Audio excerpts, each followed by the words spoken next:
Welcome to the deep dive. Today, we're getting into something that probably affects your daily routine quite a bit. Your coffee. Exactly, your coffee.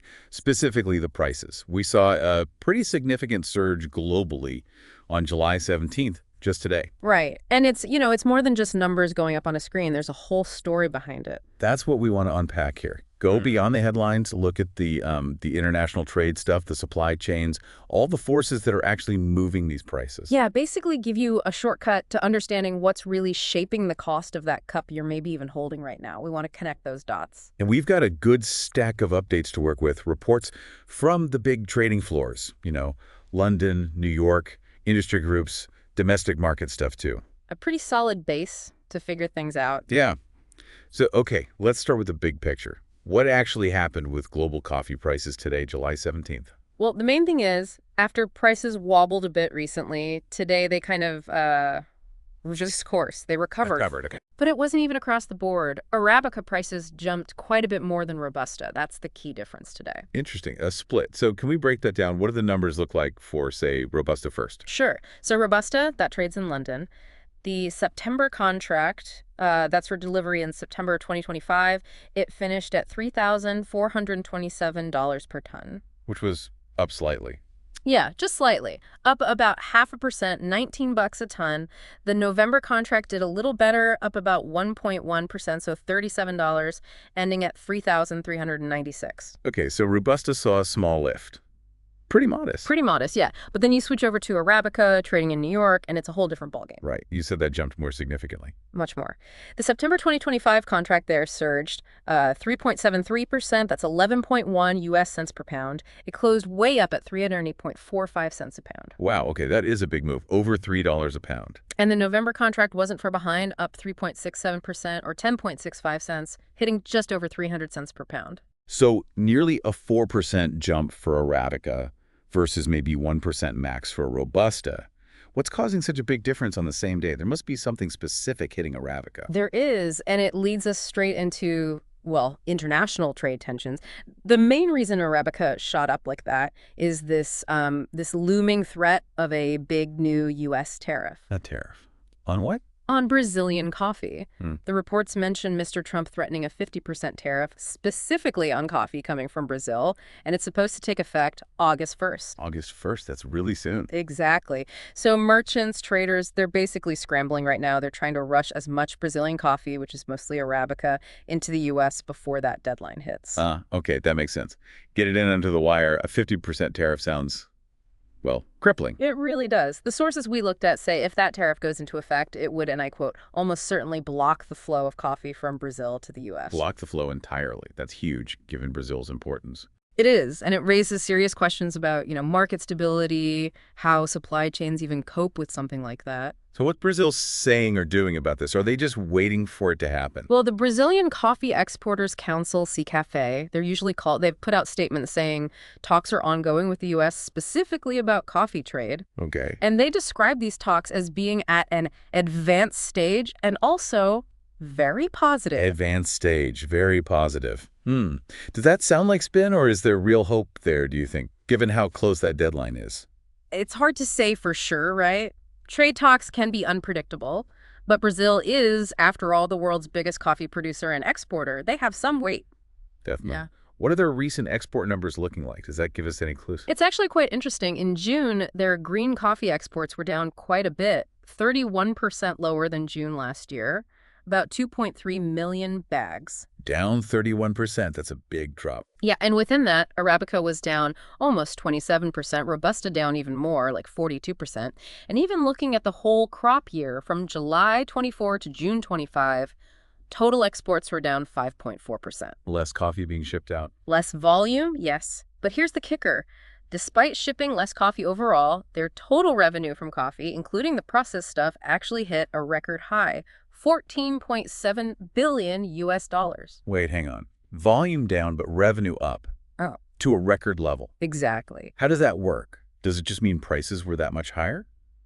or they have serious pricing power? It suggests both, I think. It points to, strong global demand, especially for their Arabica, maybe inelastic demand. Buyers are willing to pay more. It shows Brazil's coffee is seen as really valuable, even with all this trade uncertainty swirling around. That's fascinating. It really underlines their market position, doesn't it? Even facing potential tariffs. Absolutely. It gives them leverage in those very positive discussions they mentioned. Okay, so that covers the Arabica surge, the Brazilian tariff threat, the rush to ship, despite positive talk from SIC-FA. But what about Robusta? You said its rise was much milder. Right. A different story there. And that brings us to another trade development, this time involving Indonesia. Indonesia. Okay, what happened there?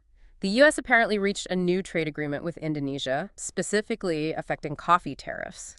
So while a tariff threat looms over Brazil, a deal is struck with Indonesia. Seems that way. And the key detail is the new tariff rate for Indonesian coffee coming into the U.S. It's set at 19%. 19%. How does that compare to what was expected? It's significantly lower. The previously announced rate was apparently 32%. So going from 32 down to 19 is a pretty big relief for Indonesian exporters. I'll say, and how significant is Indonesia as a coffee supplier to the U.S.? Are we talking big volumes? They're described as relatively important. Indonesia mostly produces Robusta, remember?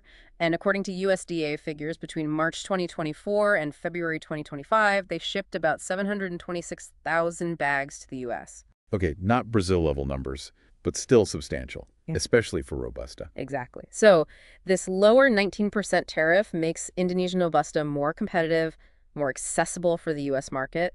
It eases some of the supply pressure on Robusta specifically. Which helps explain why Robusta prices didn't jump nearly as much as Arabica's today. Precisely. One source facing a massive potential hike, the other getting an unexpected discount, essentially. Got it. And all of this plays out against the backdrop of the U.S. market itself, right?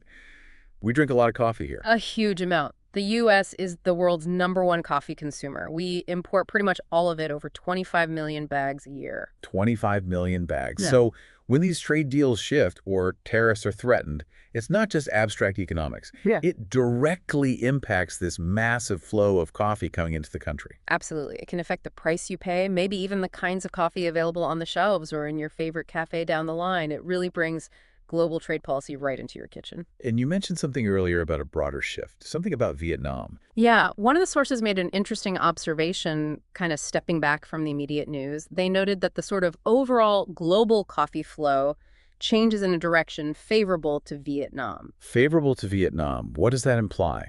Are they picking up market share because of these other disruptions? That seems to be the implication. As trade gets trickier with, say, Brazil, maybe buyers are looking more towards other major producers like Vietnam, especially for Robusta. It suggests Vietnam might be gaining some strategic advantage in the current climate. That's definitely something to watch. And speaking of Vietnam, how did their own domestic coffee prices react today, July 17th? Did they reflect these global jumps? They did. The national average price for coffee beans within Vietnam today went up. It's now sitting at 92,400 Vietnamese dong per kilogram. And how much of an increase is that? That's up 800 dong from the previous day, so a noticeable rise, mirroring the global trend. Was that rise consistent across the main coffee-growing regions there? Pretty much, yeah.